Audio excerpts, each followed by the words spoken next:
35 años. Eso fue lo que yo le entregué a ese hombre.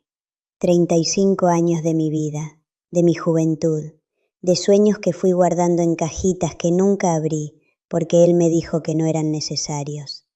35 años despertando cada mañana con el olor de su café antes que el mío, cocinando sus guisos favoritos, planchando sus camisas de trabajo, guardando silencio cuando debía haber hablado, mirando hacia otro lado cuando algo en mi estómago me decía que mirara de frente. Y en todo ese tiempo yo creí que conocía a Roberto Vázquez mejor que a mí misma. Qué equivocada estaba. Me llamo Carmen Delgado de Vázquez, tengo 58 años, y esto que voy a contarles no es un cuento, no es una telenovela, no es algo que alguien me contó en el mercado y yo adorné para hacerlo más dramático. Esto le pasó a mi familia, a mi hija, a mi nieta, a mí. Y si hoy estoy aquí, parada frente a ustedes, con la voz firme y la cabeza alta, es porque decidí que el silencio ya no era una opción, que el silencio, de hecho, era la herramienta principal de ese monstruo. Y yo le había prestado esa herramienta durante demasiado tiempo sin darme cuenta. Vivíamos en la colonia Jardines del Bosque, aquí en Guadalajara. Una casa de 2 pisos con una jardinera llena de bugambilias rosas en la entrada y una cocina que olía a canela y a chile guajillo casi todos los días. Roberto era técnico en sistemas, con un puesto estable en una empresa de telecomunicaciones que le había dado trabajo durante 20 años. Yo fui maestra de primaria durante 22 años antes de jubilarme. Teníamos lo que mucha gente llama una vida cómoda, ese punto exacto entre el apuro y la abundancia, donde te convences de que hay mucho que perder si haces olas. La casa propia pagada desde hacía casi una década, un coche familiar algo viejo pero confiable, la despensa siempre llena, los recibos al corriente. Y yo, sin saberlo, viví toda esa comodidad sobre un suelo que se estaba pudriendo desde adentro. Nuestra hija Esperanza vivía con nosotros, junto con su esposo Carlos Mendoza y la pequeña Sofía. Así se hace en muchas familias mexicanas, ¿verdad? No es raro que los hijos se queden un tiempo con los padres mientras ahorran para independizarse, mientras las cosas se acomodan. Carlos trabajaba de vigilante nocturno en un complejo de oficinas en la zona industrial de la ciudad. Salía a las 11 de la noche y regresaba entre las 6 y las 7 de la mañana. Era un hombre bueno, Carlos. Trabajador, callado, de esos que no dicen mucho pero hacen mucho. De esos que llegan y arreglan lo que está roto sin que nadie se los pida. Esperanza lo quería. Eso lo veía yo en cómo lo miraba cuando él no se daba cuenta, en ese acomodo suave que hacían sus hombros cuando él entraba a una habitación. Mi Esperanza tenía 32 años entonces. Era todo lo que cualquier madre podría querer en una hija. Atenta, cariñosa, siempre lista para reírse aunque estuviera cansada del trabajo en la tienda de telas, donde cosía uniformes escolares por temporadas. Tenía el pelo oscuro como su padre y mis mismos ojos de almendra, y cuando sonreía, esa sonrisa que le llegaba hasta las mejillas, yo pensaba que algo había hecho bien en la vida para merecer a alguien así. Sofía tenía 11 años ese noviembre. 11 años y unos ojos grandes, café oscuro, brillantes, con esa chispa particular que tienen los niños que leen mucho y preguntan todo. Era la luz de esa casa, la que hacía reír a todos con sus ocurrencias, la que pegaba dibujos en el refrigerador y les ponía nombres complicados a sus muñecas, la que te agarraba de la mano en la cocina y te pedía que le contaras del tiempo en que tú eras niña. Mi nieta, mi Sofía. La persona en este mundo por la que yo habría dado cualquier cosa sin pensarlo 2 veces. Roberto era el patriarca, así se consideraba él, y así lo habíamos dejado ser sin cuestionarlo, porque así habían funcionado las cosas desde el principio. En la mesa él hablaba primero. En las decisiones de la casa él tenía la última palabra. No era un hombre que gritara con frecuencia, no de esos que rompen cosas y madrecean a cada rato. Tenía otro método, más refinado, más invisible. Cuando hablaba con ese tono bajo y serio, con esa mirada fija que no parpadeaba, todos entendíamos que era mejor no contradecirlo. Yo había aprendido a navegar ese carácter suyo durante décadas. Sabía cuándo acercarme, cuándo guardar silencio, cuándo plantarle un beso en la mejilla para suavizar el ambiente antes de que se pusiera nublado. Eso aprendes después de 35 años, el mapa completo de una persona. ¿O eso crees? Con los años, Roberto había ganado ciertos contactos. Conocía a un par de policías del sector, tipos con los que se tomaba una cerveza de vez en cuando en los partidos de fútbol dominicales. Se vanagloriaba de esas conexiones más de lo necesario. Las mencionaba en conversaciones donde no venían al caso, como quien lleva un arma que no tiene que usar, pero que gusta demostrar. En ese entonces yo no entendía por qué eso me inquietaba ligeramente cada vez que lo hacía. Ahora lo entiendo perfectamente. El primer signo de que algo estaba mal fue tan pequeño que casi lo ignoro.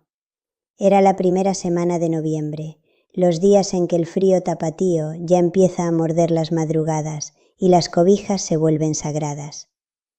Me desperté a mitad de la noche con esa sensación que tienen los cuerpos desgastados, que ya no duermen de corrido como en la juventud, y noté que Roberto no estaba en la cama. La almohada de su lado estaba fría, no tibia como cuando alguien acaba de levantarse, sino fría de verdad, como si llevara tiempo vacía. Me senté en el colchón y me quedé escuchando. La casa estaba en silencio. Pensé que había ido al baño y me volví a acostar, pero cuando desperté de nuevo, 20 minutos después, seguía sin estar.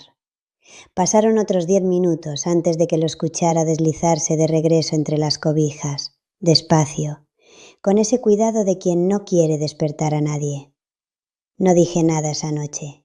Tampoco la siguiente, cuando volví a pasar. Ni la siguiente, ni la otra. Una semana entera de noches en que Roberto se levantaba cerca de las 12:30 de la madrugada y no regresaba hasta casi la 1:15. Cuando finalmente le pregunté, lo hice con esa delicadeza aprendida después de décadas de convivir con su temperamento. Roberto, te he notado que te levantas de noche. ¿Estás bien? ¿Es algo del estómago? Me miró desde el otro lado de la cama con una expresión que no supe leer bien en ese momento. Fue rápida esa expresión, como un relámpago que cruza el cielo antes de que puedas estar segura de haberlo visto. Luego vino la calma controlada de siempre. Me levanto al baño, Carmen. ¿Cuál es el problema? Es que tardas mucho tiempo. ¿Me estás cronometrando ahora? No, yo solo me preocupo, Roberto, es que... Mira, si tú no puedes dormir, ve al médico. No me despiertes con tus paranoias de viejita. Y así terminó esa conversación. Pero yo ya me había fijado en algo que esa noche no quise examinar de frente. No iba al baño. El baño estaba al final del pasillo hacia la izquierda y sus pasos iban hacia la derecha, hacia la otra parte de la casa, hacia donde estaban los cuartos de Esperanza, de Carlos, de Sofía. Me dije que me estaba imaginando cosas. Me dije que el cansancio puede jugar trucos a la mente de una mujer de casi 60 años. Me dije que 35 años con alguien a veces te hacen ver sombras donde no las hay. Roberto llevaba décadas con el mismo ritmo de vida. Era lógico, razonable, normal. Pero los pasos seguían yendo hacia el lado equivocado. Y yo seguí escuchando. Noviembre se fue consumiendo lento, como siempre se consumen las cosas que queremos ignorar. Despacio, con esa insistencia mansa que tiene la verdad cuando todavía no estás lista para recibirla. Yo le hice otros 2 comentarios a Roberto sobre las salidas nocturnas, y en ambos casos la respuesta fue la misma: indiferencia mezclada con condescendencia. La segunda vez añadió algo que me heló más que el frío de las madrugadas. Carmen, estoy preocupado por ti. Últimamente dices cosas raras, te despiertas confundida, mezclas las cosas. ¿No crees que deberías hacerte unos análisis? Dicen que el Alzheimer puede empezar así, con tonterías de estas. El Alzheimer. Dijo esa palabra con una calma que era casi peor que el grito. Como quien planta una semilla de duda con la misma naturalidad con que uno planta un geranio en una maceta. Y yo, ahí parada en nuestra recámara con mis pantuflas y mi camisón, sentí que el piso se movía ligeramente bajo mis pies. Porque así funciona el veneno de ese tipo de hombre. Te hace dudar de tu propia mente antes de que puedas dudar de la de él. Esa noche me acosté mirando el techo durante 2 horas. ¿Estaría confundiéndome? ¿Estarían los años haciendo de las suyas con mi cabeza?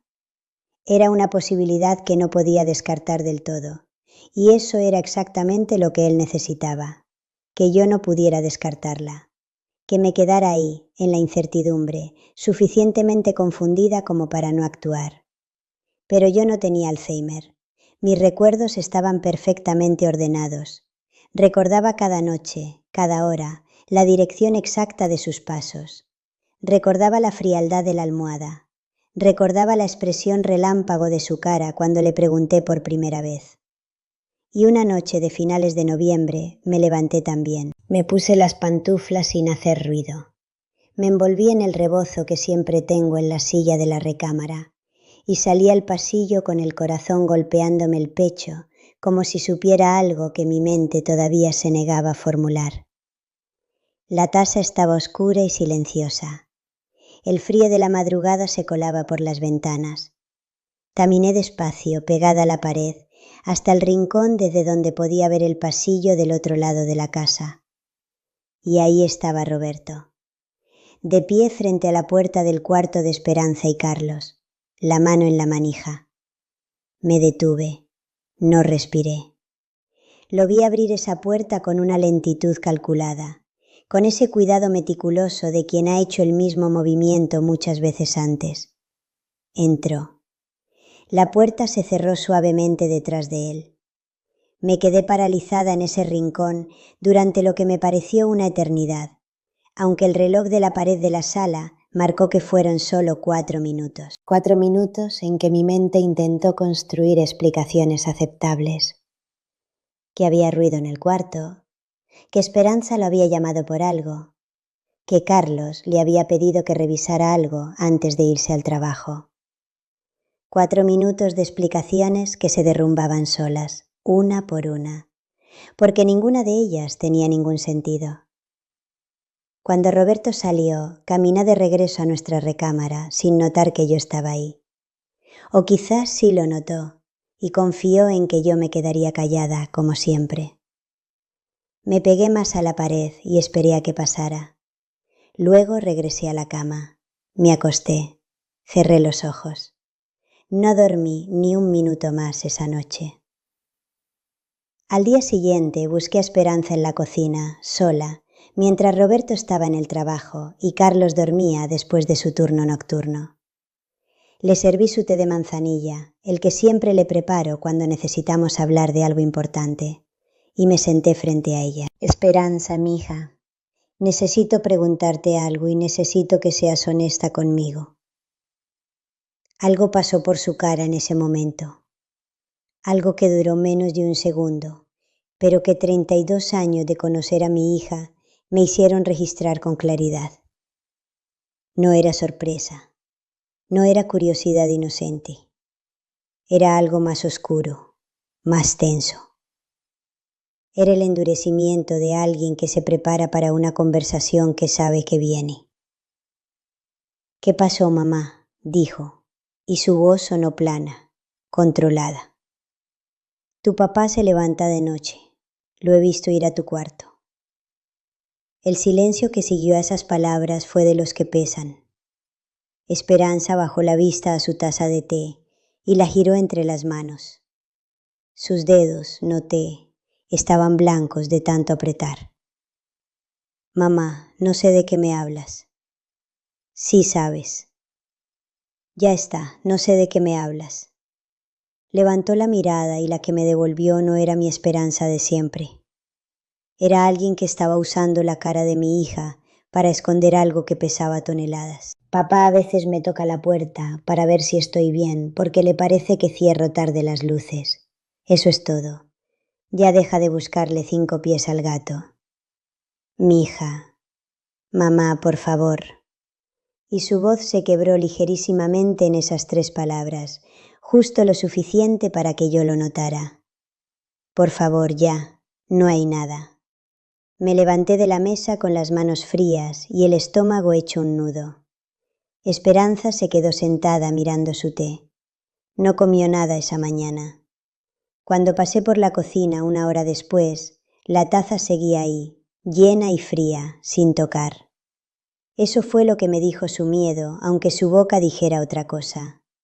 Diciembre llegó con sus luces de colores en los postes de la avenida, con los villancicos saliendo de las tiendas, con el olor a ponche y a canela que impregna toda la ciudad en esta época, y que ese año me pareció una crueldad, esa alegría obligatoria del mes que se estaba convirtiendo en el mes más oscuro de mi vida.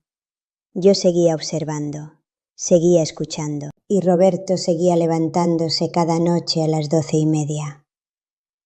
Hubo una tarde, creo que era el 8 o 9 de diciembre, en que salí al patio trasero a regar las macetas y encontré a Sofía sentada en el escalón de la lavandería con los brazos alrededor de las rodillas. No estaba jugando, no estaba leyendo, que era lo suyo. Solo estaba ahí, con los ojos fijos en un punto entre las macetas, con ese silencio que no le correspondía a una niña de 11 años. «Sofía, ¿qué tienes?» Me miró y sonrió rápido, demasiado rápido. «Nada, abue, solo descansando». Quise preguntarle más. Algo me retuvo. Quizás el miedo a lo que podría responderme. Quizás ese instinto cobarde que a veces nos da de retrasar lo inevitable un poco más. Le acaricié el pelo y volví adentro.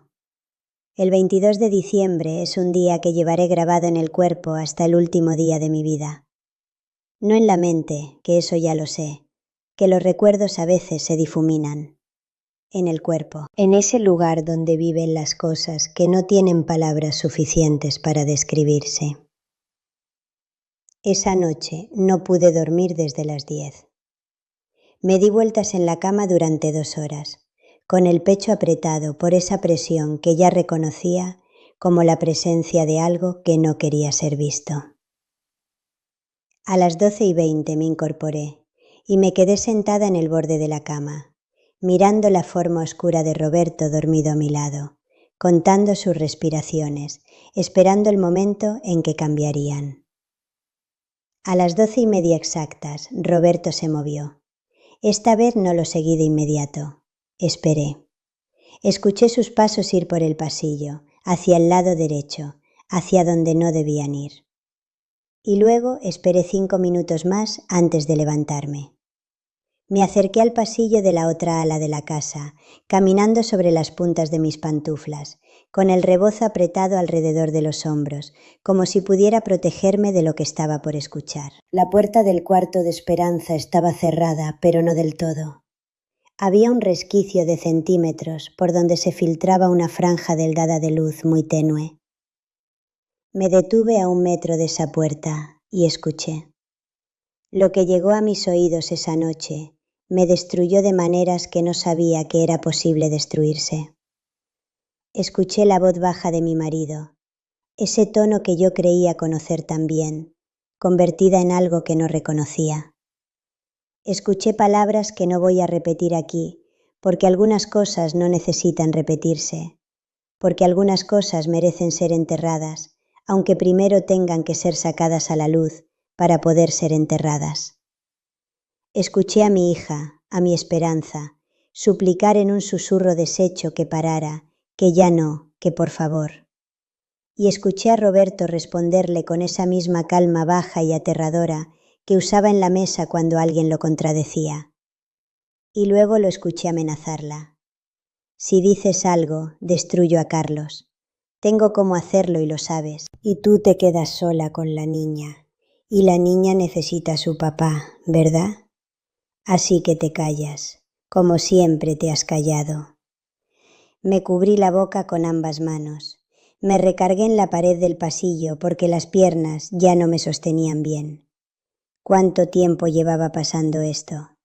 Esa pregunta se me instaló en la mente como un clavo. ¿Cuánto tiempo? ¿Desde cuándo? ¿Y cuánto me había tardado yo en llegar a esa puerta?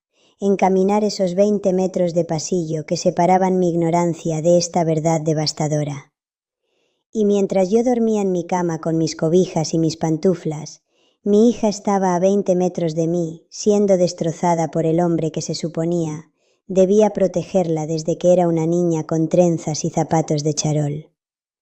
Me alejé de esa puerta antes de que me vieran. Me metí al baño, puse la llave y me senté en el borde de la tina con las rodillas juntas y las manos en la boca y me permití exactamente 3 minutos de llorar en silencio. Un llanto sin sonido, solo el cuerpo sacudiéndose. Solo las lágrimas cayendo sobre el azulejo frío. 3 minutos. Y luego paré. Me lavé la cara con agua helada, me miré en el espejo. Tienes que pensar, me dije a mí misma en voz muy baja. Necesitas pensar. Volví a la recámara, me metí a la cama. Esperé a que Roberto regresara. Cuando lo hizo, escuché su respiración normalizarse en cuestión de minutos. Esa respiración de alguien que duerme sin culpa, sin peso, sin ningún tipo de perturbación interior. Y yo me quedé mirando el techo con los ojos secos hasta que amaneció. Al día siguiente, mientras Esperanza llevaba a Sofía a la escuela, Roberto me encontró en la cocina.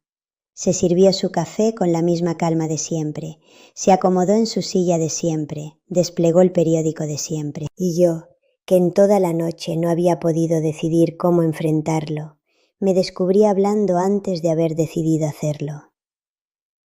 Sé lo que haces de noche, Roberto. Levantó la vista del periódico muy despacio. Me miró con esa calma que ahora reconocía como algo mucho más peligroso que la furia. ¿Qué dices? Lo que oíste. Sé lo que haces cuando te levantas. Hubo un momento, un segundo exacto en que vi pasar algo por sus ojos, algo parecido al cálculo, como una computadora procesando opciones. Y luego cerró el periódico, lo puso sobre la mesa con cuidado y se recargó en el respaldo de su silla con una postura de absoluta relajación que me heló hasta los huesos. Mira, Carmen. Su voz era baja, tranquila, casi amable, casi. Creo que deberías escucharme bien. Roberto, lo que estás haciendo es... Te dije que me escucharas. No levantó la voz. No necesito hacerlo. Yo controlo todo en esta casa. El dinero, la hipoteca que ya pagué, las cuentas, los contactos. Tengo amigos en la policía, Carmen. Sabes perfectamente que los tengo. Y sé exactamente cómo hacer que Carlos termine preso, con una acusación que nadie va a poder desmentir. Sé cómo hacer que Esperanza pierda a su marido, que Sofía crezca sin su papá, que ustedes se queden sin nada. Cada palabra caía en la cocina como una piedra en agua quieta. Yo estaba parada junto a la estufa con el trapo de cocina en la mano y sentía cómo cada palabra me iba empujando hacia atrás, reduciendo el espacio en que yo existía. Y en cuanto a la niña, continuó, y aquí su voz bajó un tono más, se volvió algo que no tenía nombre en mi vocabulario hasta ese momento, algo que solo puedo describir como una oscuridad con sonido. Sofía está creciendo. En unos años, cuando ya esté lista, va a necesitar que alguien le enseñe ciertas cosas. Y yo tengo tiempo y paciencia. El mundo se detuvo, no en sentido poético. El mundo literalmente se detuvo para mí en ese momento.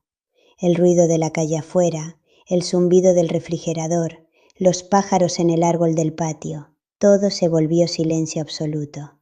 Y lo único que escuché fue ese latido en mis sienes, ese golpe sordo y pesado de la sangre que no sabía dónde correr. Sofía. Estaba hablando de Sofía. mi nieta de 11 años. Si dices algo, a quien destruyo es a ella, terminó Roberto, y tú sabes que puedo, así que piénsalo bien antes de abrir esa boca. Se levantó de la silla, dobló el periódico, se terminó el café. Me dio un beso en la mejilla como todos los días antes de salir a trabajar, y yo me quedé ahí parada junto a la estufa, con el trapo de cocina en la mano, sin poder moverme durante 10 minutos enteros. Ese fue el momento en que entendí que estaba sola dentro de una trampa que llevaba décadas construyéndose sin que yo lo viera, con ladrillos tan familiares, tan cotidianos, que los había confundido con las paredes de mi hogar. Pero también fue el momento en que algo en mí empezó a cambiar. Todavía no sabía cómo, todavía no sabía qué iba a hacer, pero algo, en algún lugar muy profundo de ese cuerpo de 58 años que había aguantado tanto y callado tanto, algo se endureció. Como cuando el barro se mete al horno y se vuelve piedra.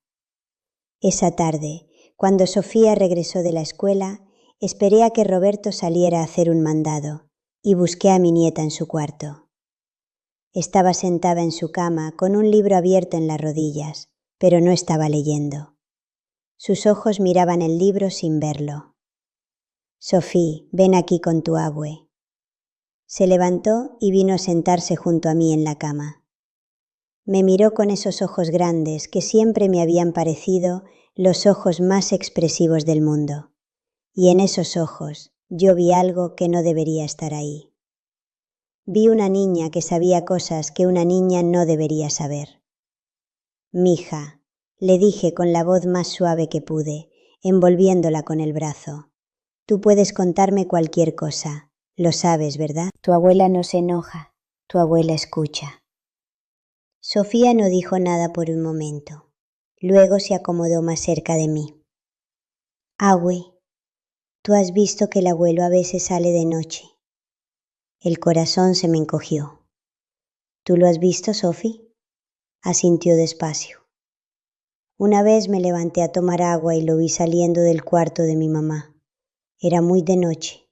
Él no me vio a mí. «¿Y qué más has notado, mija?». Otro silencio largo. Sus dedos jugaban con el hilo del edredón.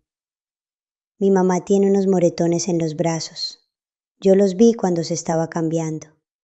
Ella dijo que se golpeó con la puerta, pero abue». Levantó la vista hacia mí con esos ojos oscuros y serios. «Mi mamá no duerme bien. A veces la escucho llorar de noche.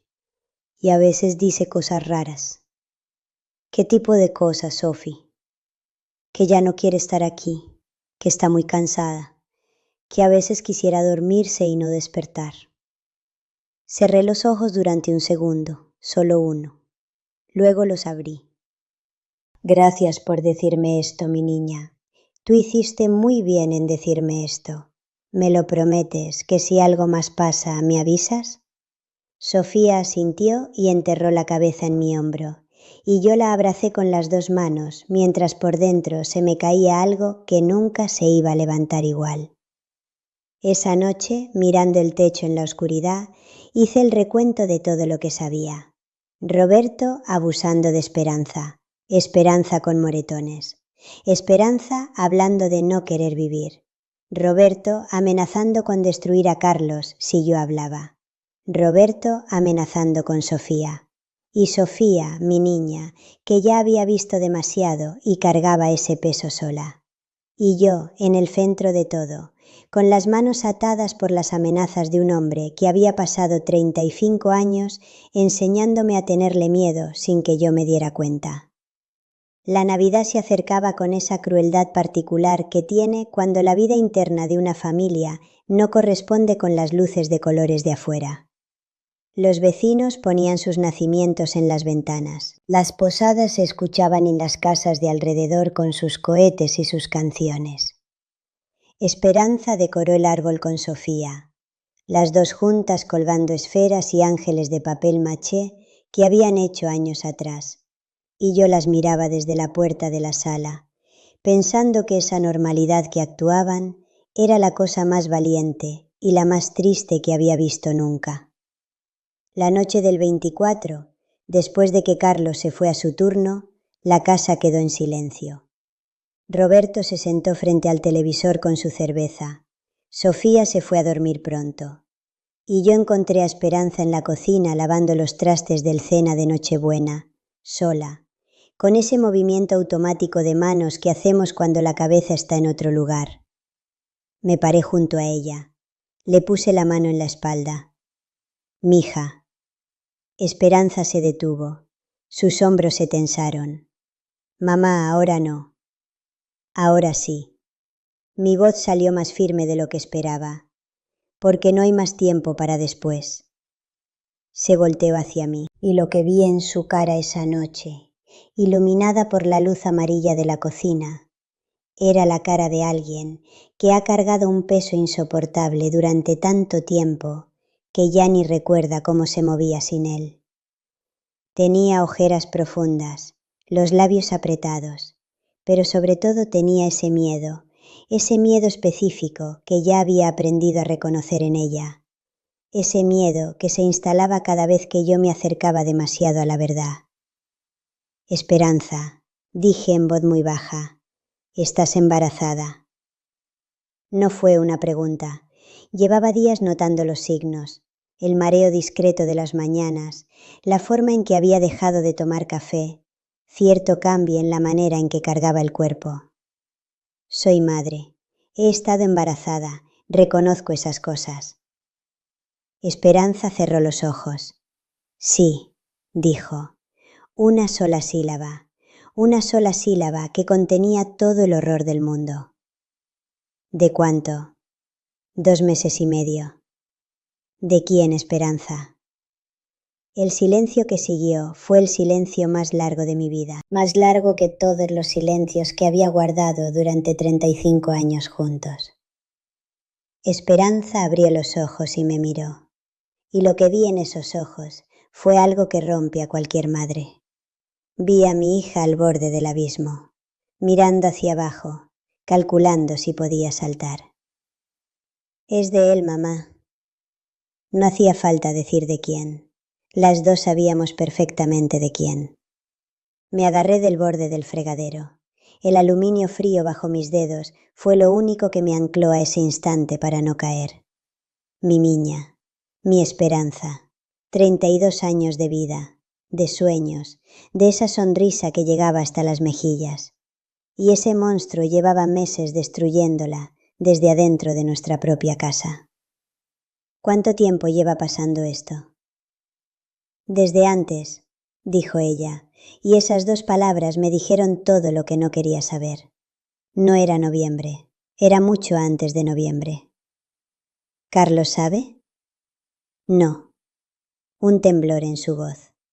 «Y papá dice que si yo le digo algo a Carlos, va a hacer que lo detengan». «Tiene cómo, mamá, lo sabe todo el mundo. Dice que va a hacer que lo acusen de algo y que lo metan preso, y que yo me quedo sola, y Sofía sin su papá». Las lágrimas le corrían por la cara en silencio, sin sollozos, como alguien que ha llorado tanto que ya no le queda energía para el sonido. «Y dice que el bebé va a ser de Carlos, que Carlos nunca va a saber, que voy a decir que es de él». Dios mío. Y también dijo... Esperanza tragó saliva.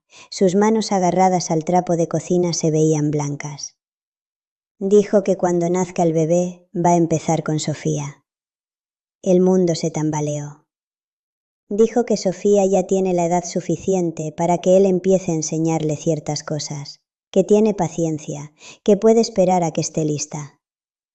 Las mismas palabras que me había dicho a mí en la cocina ese día, las mismas, calculadas, repetidas, sembradas en cada una de nosotras como semillas de parálisis. Miré a mi hija, miré sus manos temblando, miré los moretones que asomaban por debajo de la manga de su suéter, y que ella había dicho que eran de una puerta. Y entonces algo terminó de ocurrir dentro de mí. Algo que había empezado ese día en la cocina, cuando Roberto me dijo esas palabras sobre Sofía. Algo que había estado creciendo en silencio durante semanas, se completó en ese instante, como cuando una fractura termina de atravesar una roca y la parte en 2. No fue furia exactamente, fue algo más frío que la furia, más decidido, más limpio. Ya se acabó, le dije a Esperanza. Ella me miró.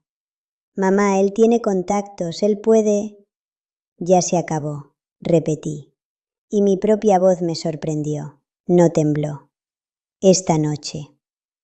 No sé exactamente qué pensé en los minutos siguientes. No sé qué plan tenía, si es que lo tenía. Sé que Esperanza me tomó del brazo y me dijo que esperara, que pensara, que el riesgo era demasiado grande. Sé que yo le dije que el único riesgo insoportable ahora era que Sofía amaneciera otro día bajo el mismo techo que ese hombre.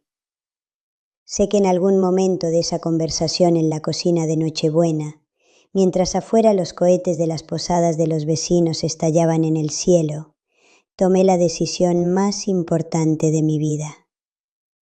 Esperanza volvió a su cuarto. Yo me quedé en la cocina. La casa se fue aquietando. Las luces del árbol de Navidad parpadeaban en la sala. Roberto apagó el televisor alrededor de las 11:30 y se fue a la recámara. Yo lo escuché. Esperé. La casa quedó en silencio. Me quedé sola en la cocina durante casi 1 hora. Sentada en mi silla, con las manos sobre la mesa, mirando las luces del árbol a través de la puerta de la sala. Pensando, procesando, calculando. Y en algún momento de esa hora larga y silenciosa, mis ojos cayeron sobre el bloque de cuchillos junto a la estufa. No lo pensé de manera deliberada. No fue un plan frío, ni una decisión violenta, aunque yo la haya descrito así después. Fue algo más parecido a reconocer una verdad simple. Yo era la única persona en esa casa que en ese momento podía hacer algo. Carlos no estaba. Esperanza estaba rota por dentro y aterrorizada. Sofía era una niña. Y yo era una mujer de 58 años que había pasado 3 décadas y media aprendiendo a ser pequeña y que en este instante necesitaba ser exactamente lo contrario. Tomé el cuchillo más grande del bloque, lo sostuve con las 2 manos y noté que no me temblaban. Eso me sorprendió. Salí de la cocina, caminé por el pasillo hacia la recámara, abrí la puerta. Roberto estaba acostado de espaldas, casi dormido, con la luz del buró todavía encendida y el libro que nunca terminaba de leer abierto sobre el pecho. Cuando entré, levantó la vista con la expresión de alguien que no esperaba visita. Luego vi el cuchillo. Se incorporó despacio. Carmen. Su voz era cuidadosa, el mismo tono de siempre, pero ahora yo detectaba la capa de cálculo que había debajo. Baja eso. Ya no, dije, y me sorprendió que mi voz sonara así de firme, así de igual a mí misma. Ya se terminó, Roberto, sé todo, todo, y esta noche se termina. Carmen, estás confundida, estás nerviosa. Ya sé que has estado bajo mucha presión, pero si pones ese cuchillo abajo, podemos hablar como personas civilizadas. ¿Como personas civilizadas? Las palabras me salieron cargadas de una amargura de 35 años. Tú le haces eso a tu propia hija, a tu propia nieta estás amenazando con hacerle lo mismo. ¿Y me hablas de civilización? Roberto se movió ligeramente en la cama. Lo vi calcular la distancia entre él y yo, entre él y la puerta.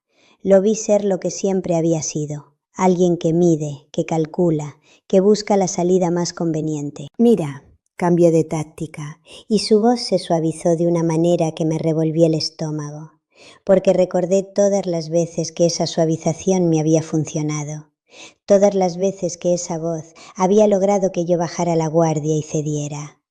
Yo sé que esto parece muy feo, pero las cosas no son lo que tú crees. Esperanza exagera, siempre ha exagerado. Tú misma lo sabes, Carmen, desde niña era dramática. Lo que hay entre ella y yo es complicado, pero no es lo que... Cállate. Mi voz no tembló. La escuché, el 22. Estaba en el pasillo. La escuché a ella y te escuché a ti. Algo cambió en su cara. La máscara de la persuasión se corrió apenas 1 centímetro, suficiente para que yo viera lo que había debajo. No era culpa, no era vergüenza, era otra cosa, algo más calculadora, más fría. «Si me haces algo», dijo, y su tono se endureció, «destruyo a toda tu familia. A Carlos lo meto preso antes de que amanezca. Y Esperanza, sola, embarazada, con la niña, sin 1 centavo, porque la cuenta de la casa es mía y puedo cambiar las claves esta misma noche». «¿Qué vas a hacer tú, Carmen? ¿A dónde van a ir? ¿Quién las va a creer?» Esas palabras que había escuchado antes, en la cocina, en diferentes versiones, siempre apuntando al mismo lugar, a mi impotencia, a mi dependencia, a todo lo que él había construido para asegurarse de que yo nunca pudiera moverme. Pero esta vez algo en mí no se contrajo al escucharlas. Esta vez esas palabras rebotaron contra algo que se había vuelto más duro que el miedo. «¿Quién nos va a creer?», repetí. «Esperanza está embarazada de ti, Roberto. Eso tiene pruebas que ningún contacto policial tuyo puede hacer desaparecer». Vi que eso lo sacudió. No mucho, pero lo suficiente. Se levantó de la cama.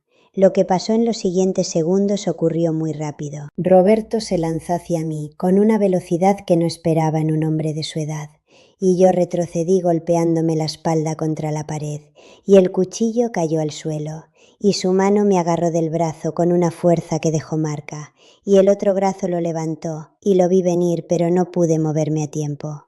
El golpe me tiró contra la cómoda. El dolor fue inmediato y borroso. Me recargué en la cómoda para no caer. Vi a Roberto recoger el cuchillo del suelo. Vi su cara, esa cara que yo había mirado durante 35 años, y en ese momento no reconocí nada de lo que había amado en ella, porque quizás nunca había estado ahí de verdad. Lo que pasó después ocurrió todo a la vez. La puerta de la recámara se abrió. Sofía estaba parada en el umbral con el teléfono en la mano. Nos miró a los dos. A mí contra la cómoda con el brazo dolorido, a su abuelo con el cuchillo, y sus ojos grandes se quedaron muy quietos un momento, con esa quietud que a veces tienen los niños cuando el mundo adulto los golpea de frente y tienen que procesar en segundos lo que los adultos tardamos años en entender. «Sofía, vete a tu cuarto», dijo Roberto. Sofía no se movió. «Vete a tu cuarto», te dije. Mi nieta miró a Roberto, luego me miró a mí, y luego dio media vuelta y corrió. Roberto me miró. Algo en su expresión calculó que perseguir a Sofía era más urgente que terminar conmigo. Se fue hacia la puerta. «Roberto», mi voz lo detuvo. «Si tocas a esa niña, te juro que no hay ningún contacto policial en este país que te alcance». Algo en lo que yo dije, o quizás en cómo lo dije, lo hizo detenerse. Me miró. Me miró durante un segundo entero con una expresión que no supe leer entonces, pero que ahora, con tiempo y distancia, creo que fue el primer momento en que vio en mí algo que no había visto antes. Algo que no encajaba con la Carmen que había pasado 35 años siendo pequeña. Salió de la recámara con el cuchillo todavía en la mano. Yo me deslicé hasta el suelo con la espalda contra la cómoda y me quedé ahí, respirando, contando mis respiraciones, escuchando la casa. Sofía estaba en su cuarto. Escuché su voz hablando por teléfono, bajita, urgente. No entendí las palabras, pero entendí el tono. Era el tono de alguien que llama a quien más confía en el mundo.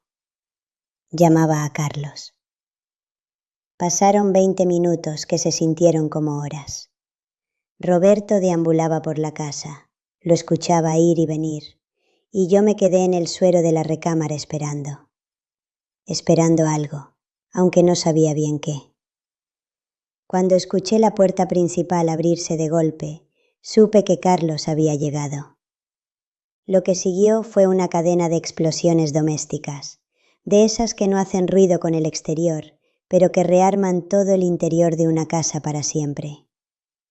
Carlos entró buscando a Sofía. Sofía corrió a él y lo abrazó. Roberto intentó interceptarlo, intentó decir algo, Pero Carlos ya había visto mis ojos cuando asomé a la sala. Ya había visto mi brazo con la marca de los dedos de Roberto. Y algo en Carlos. Ese hombre callado y trabajador que nunca pedía mucho, pero que amaba a su familia con una lealtad sencilla y sin condiciones. Algo en Carlos se quebró en ese instante. Esperanza salió de su cuarto. Y ahí, en el pasillo de nuestra casa, con las luces del árbol de Navidad parpadeando absurdamente al fondo, frente a su esposo que la miraba con los ojos llenos de un miedo que todavía no tenía forma, Esperanza habló. 32 años, meses de silencio forzado, de amenazas, de terror, de cargar un peso que ninguna persona debería cargar sola. Y ahora, en este pasillo, frente al hombre que la amaba sin saberlo todo, Esperanza abrió la boca y dejó salir todo lo que había estado guardado. Lo contó todo. El abuso, la duración, las amenazas, el bebé, el plan de Roberto de hacerle creer que el bebé era de Carlos.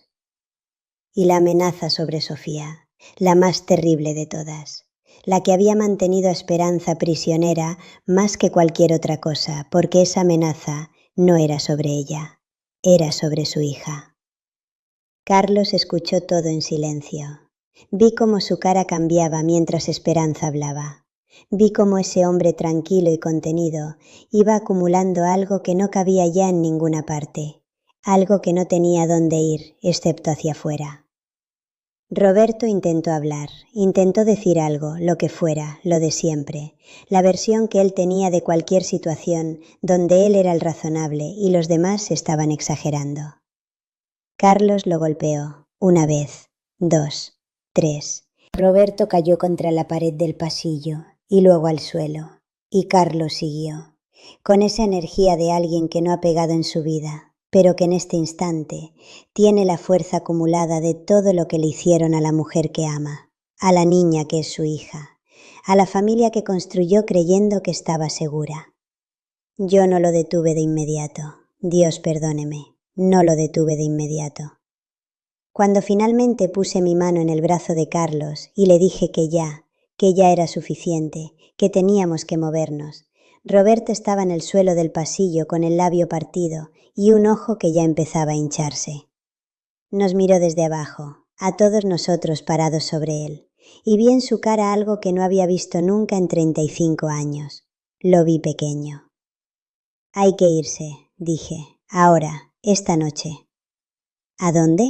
Preguntó Carlos. Eso lo vemos después. Primero hay que salir de aquí. Fueron 40 minutos los que tardamos en reunir lo esencial. Ropa, documentos, el efectivo que yo tenía guardado en una caja de zapatos en el fondo del closet. Una reserva que Roberto no sabía que existía, porque hay cosas que una mujer guarda sin saber exactamente para qué, hasta que llega el momento en que lo sabe perfectamente. Sofía metió su mochila de la escuela llena de cosas que solo tenían sentido para ella. Un libro, su muñeca favorita, el cuaderno donde dibujaba. Esperanza tomó su ropa y los papeles del seguro médico de Sofía. Roberto seguía en el pasillo cuando salimos. No intentó detenernos, solo nos miró. Y yo, la última en cruzar la puerta principal, me volteé a verlo una vez más.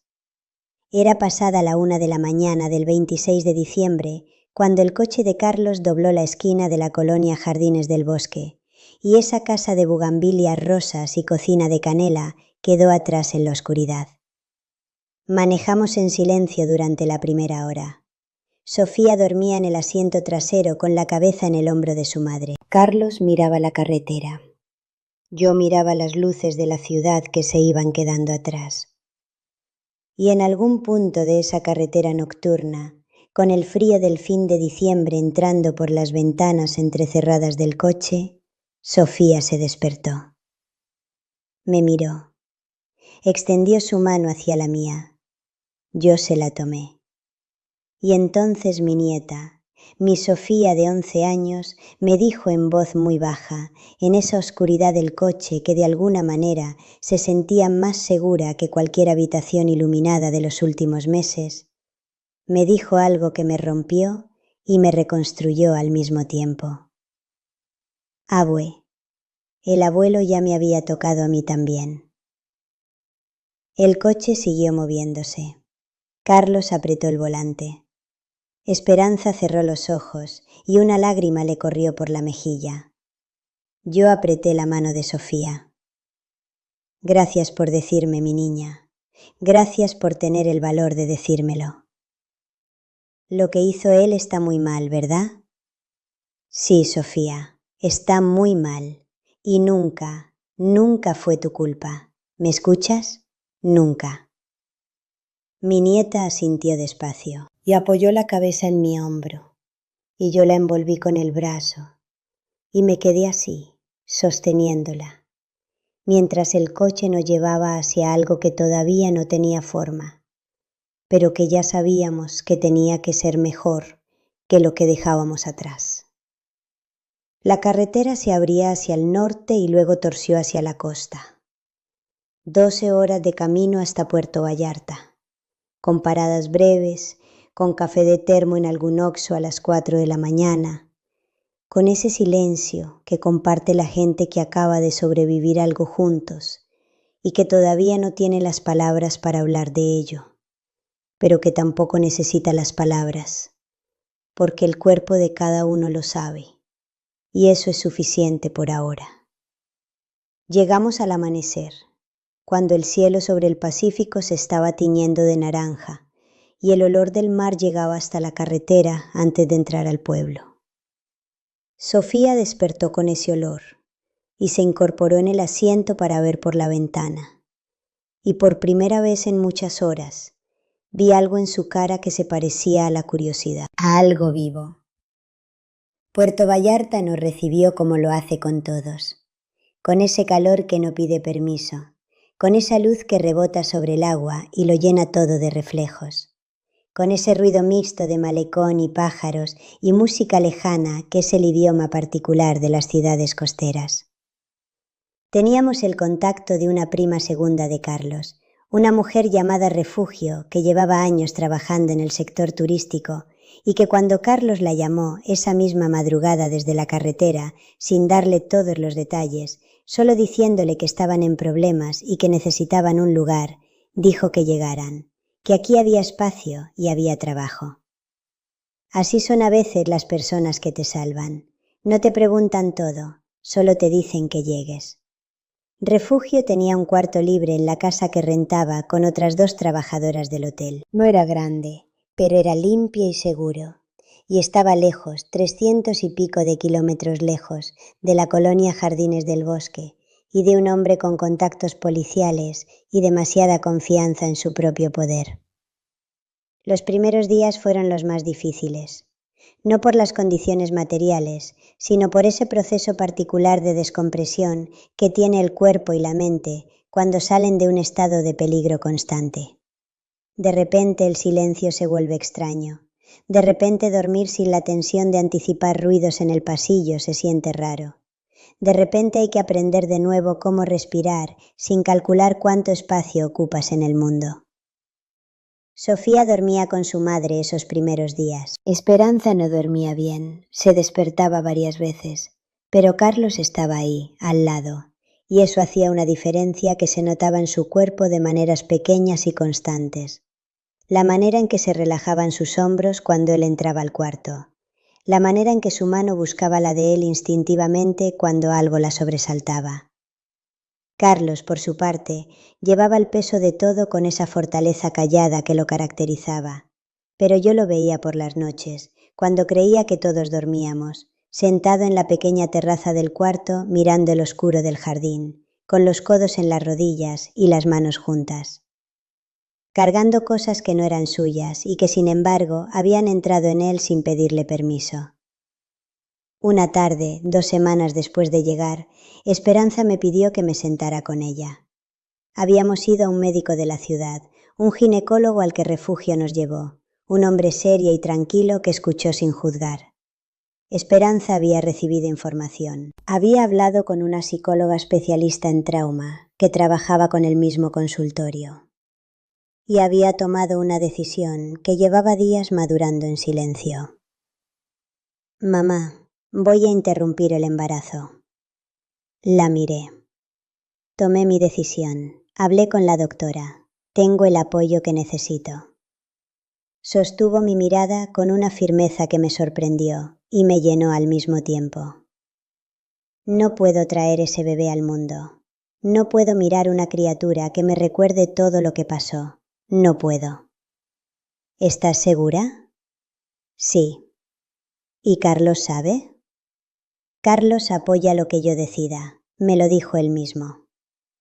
Asentí despacio. No era mi decisión. Nunca había sido mi decisión. Era de ella, de su cuerpo, de su vida que estaba reconquistando pedazo a pedazo en esta ciudad de luz y olor a mar. Entonces te apoyo, mija, con todo lo que soy. Esperanza exhaló. Era el tipo de exhalación que tiene la gente cuando finalmente suelta algo que ha cargado sin poder soltarlo. Me tomó la mano.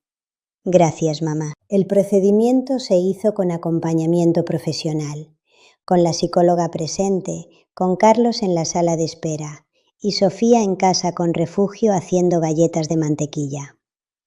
Esperanza salió de ese consultorio con los ojos cansados y los hombros caídos, pero con algo en la cara que yo reconocí. El primer atisbo, todavía frágil como la llama recién encendida de una veladora, de algo parecido a la libertad. Y entonces comenzó lo que yo llamo el tiempo del después. El tiempo en que las personas que han pasado por algo terrible tienen que aprender a construir, con los mismos materiales rotos que les quedaron, algo que valga la pena. No fue rápido, no fue lineal. Hubo días malos, semanas malas, momentos en que Esperanza se encerraba en el baño y yo escuchaba el agua de la regadera correr durante demasiado tiempo y sabía que estaba llorando debajo de ella. Hubo noches en que Sofía tenía pesadillas y se despertaba gritando, y Esperanza corría a abrazarla, y las dos quedaban ahí abrazadas en la oscuridad hasta que los latidos se calmaban. Hubo tardes en que yo misma salía a caminar por el malecón hasta que el mar y el viento me vaciaban lo suficiente como para volver a funcionar. Pero también hubo otras cosas. Sofía empezó a ir con una psicóloga especializada en trauma infantil. Una mujer joven con voz tranquila que tenía un consultorio lleno de plantas y que le enseñó a Sofía que lo que le habían hecho era un crimen, que no era su culpa, que su cuerpo le pertenecía a ella y a nadie más, que las cosas que sentía, el miedo, la confusión, la rabia, todas eran respuestas normales a algo que no había sido normal. Sofía iba a esas sesiones y volvía a casa un poco más ligera cada vez, como si cada semana la terapeuta le fuera quitando de los hombros unas piedras que Sofía ni siquiera había sabido que cargaba. A los 2 meses, Sofía volvió a dibujar. Ese fue el día que yo supe que íbamos a estar bien. Esperanza se inscribía en un taller de repostería y pastelería que ofrecía una escuela de gastronomía en el centro de Puerto Vallarta. Nunca había estudiado cocina formalmente, pero siempre había tenido manos para ella, esa intuición que algunas personas tienen para combinar sabores y texturas que se convierte en arte cuando encuentra el espacio correcto para crecer. En esa escuela encontró ese espacio. La vi llegar a casa un martes por la tarde con harina en el delantal y los ojos brillando de esa manera específica que tiene la gente cuando descubre que todavía puede apasionarse por algo. Y pensé que era una de las cosas más hermosas que había visto en mi vida. Carlos consiguió trabajo en una empresa de tours turísticos que hacía recorridos por la bahía. Su español claro, su puntualidad y su cara honesta le abrieron puertas rápido. A los 3 meses la habían ascendido a coordinador de grupos y llegaba a casa con historias de turistas divertidos y puestas de sol sobre el Pacífico, que contaba mientras Sofía y Esperanza lo escuchaban con los codos sobre la mesa y las caras entre las manos. Yo encontré trabajo de medio tiempo en una primaria privada del fraccionamiento fluvial, dando apoyo a niños con rezago educativo. Porque los maestros, aunque se jubilen, no dejan de ser maestros. Llevas la vocación en el cuerpo como llevas el color de los ojos. Y así fue pasando el tiempo. con trabajo, con terapia, con el mar siempre ahí afuera como un recordatorio constante de que el mundo es más grande que cualquier cuarto de noche y cualquier pasillo de miedo. 6 meses. 6 meses desde esa madrugada del 26 de diciembre en que salimos con una maleta y un termo de café y el corazón en la garganta. Roberto, según supimos a través de parientes lejanos que todavía tenían contacto con gente de Guadalajara, había huido a Tijuana al poco tiempo. La historia que corrió por el barrio, la versión que él sembró en cada conversación que pudo, era que las mujeres de su familia habían enloquecido, que había algo en el agua, que Carmen había desarrollado demencia senil y había arrastrado a Esperanza en sus delirios, que él había sido víctima de una histeria colectiva femenina que ningún hombre razonable podría haber previsto. Cuando me enteré de esa versión, de esa última maniobra de un hombre que incluso huyendo seguía intentando controlar el relato, no sentí lo que esperaba sentir. Esperaba rabia, o dolor, o esa necesidad urgente de desmentirlo, de gritar la verdad desde cada azotea disponible. Lo que sentí fue otra cosa. Fue algo más parecido a la compasión, no hacia él, nunca hacia él, sino hacia cualquier persona que se creyera esa historia. Porque las personas que se la creyeran nunca sabrían que en este momento Sofía estaba en su terapia, aprendiendo a confiar de nuevo. Nunca sabrían que Esperanza esta mañana había llegado a casa con una caja de pasteles de zarzamora que había hecho ella sola y que estaban perfectos. Nunca sabrían que Carlos había llegado el viernes pasado con un ramo de flores para Esperanza, sin ocasión, solo porque sí, y que Esperanza las había recibido con esa sonrisa que le llegaba hasta las mejillas, la misma de siempre, recuperada, de vuelta a sí misma. Roberto podía decir lo que quisiera desde Tijuana. Nosotras estábamos vivas, estábamos juntas, estábamos reconstruyendo, y eso era todo lo que importaba. Hay una cosa que aprendí en estos 6 meses, algo que quisiera decirles a ustedes que me han escuchado hasta el final, algo que va más allá de esta historia específica y que creo que se aplica a muchas vidas, a muchas situaciones, a muchos silencios que se guardan por miedo a las consecuencias. El abuso dentro de la familia, los estudios y los expertos en trauma familiar lo confirman. Es el tipo de abuso más difícil de nombrar precisamente porque ocurre en el lugar donde se supone que debe existir el amor. Porque el abusador no es un extraño en la oscuridad, es alguien con quien compartes la mesa, el apellido, los recuerdos de cumpleaños y navidades. Y eso crea una confusión particular, una trampa cognitiva que hace que la víctima se pregunte constantemente si lo que percibe es real, si sus sentimientos son válidos, si tiene derecho a hablar. Los abusadores lo saben y lo explotan. El gaslighting, el hacerle creer a alguien que está loca o exagerada, no es un accidente, es una estrategia deliberada de control. Lo que yo aprendí es esto: tu percepción es válida. Si algo en tu cuerpo te dice que hay un peligro, escúchalo. Si alguien te hace sentir pequeña cuando deberías sentirte amada, eso no es amor. Si el silencio que guardas te cuesta la salud, si te cuesta el sueño, si te cuesta la posibilidad de ser quien eres, ese silencio está cobrando demasiado y no vale lo que pagan por él. Y si hay un niño en esa situación, si hay una Sofía en esa ecuación, entonces el costo de callar se vuelve impagable, porque los niños no tienen la capacidad de protegerse solos.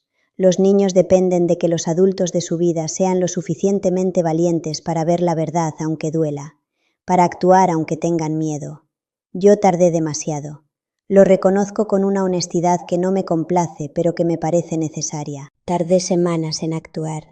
Semanas en las que el daño siguió ocurriendo, porque yo seguí escogiendo la duda sobre la certeza. No me perdono ese tiempo, pero sí puedo hacer algo con él. Convertirlo en testimonio. Contarlo para que si alguna de ustedes está en ese pasillo, con los pies fríos y el corazón acelerado, escuchando cosas que no quiere escuchar, sepa que lo que siente es real, que no está loca, que hay caminos aunque en este momento no se vean. Hay organizaciones que ayudan, hay personas que creen, hay vida del otro lado de la puerta que parece imposible abrir. Mi esperanza hace pasteles de zarzamora perfectos y sonríe con toda la cara. Mi Sofía dibuja otra vez. Yo trabajo con niños que aprenden a leer y me llaman maestra con esa seriedad hermosa que tienen los niños cuando te respetan de verdad. Eso es lo que hay del otro lado. Si esta historia les movió algo por dentro, si les hizo pensar, si les llegó de alguna manera, les pido que le den like a este video para que más personas puedan encontrarlo. Y en los comentarios cuéntenme, ¿conocen a alguien que haya pasado por algo así? ¿Qué fue lo que más los impactó de esta historia? Sus comentarios me importan, de verdad, porque me dicen que no estoy hablando sola, que estas historias llegan a donde tienen que llegar. Suscríbanse si todavía no lo han hecho, que en este canal hay historias que no vas a encontrar en ningún otro lado. Historias de gente real que pasó por lo real y salió del otro lado con algo todavía en pie. Y digan, ¿desde dónde me están viendo? ¿Qué hora es allá en su ciudad mientras escuchan esto? Me encanta imaginarlos a todos, en sus casas, en sus cuartos, en sus cocinas, conectados por algo que les llegó al corazón. El video que ven en la pantalla ahora mismo es una historia que necesitan escuchar antes de que termine la semana. Les anticipo esto. Hay una traición que viene de donde menos esperaba, y la manera en que la protagonista responde va a dejarlo sin palabras. No lo dejen para después, véanlo ahora. Gracias por estar aquí, gracias por escuchar. Hasta la próxima.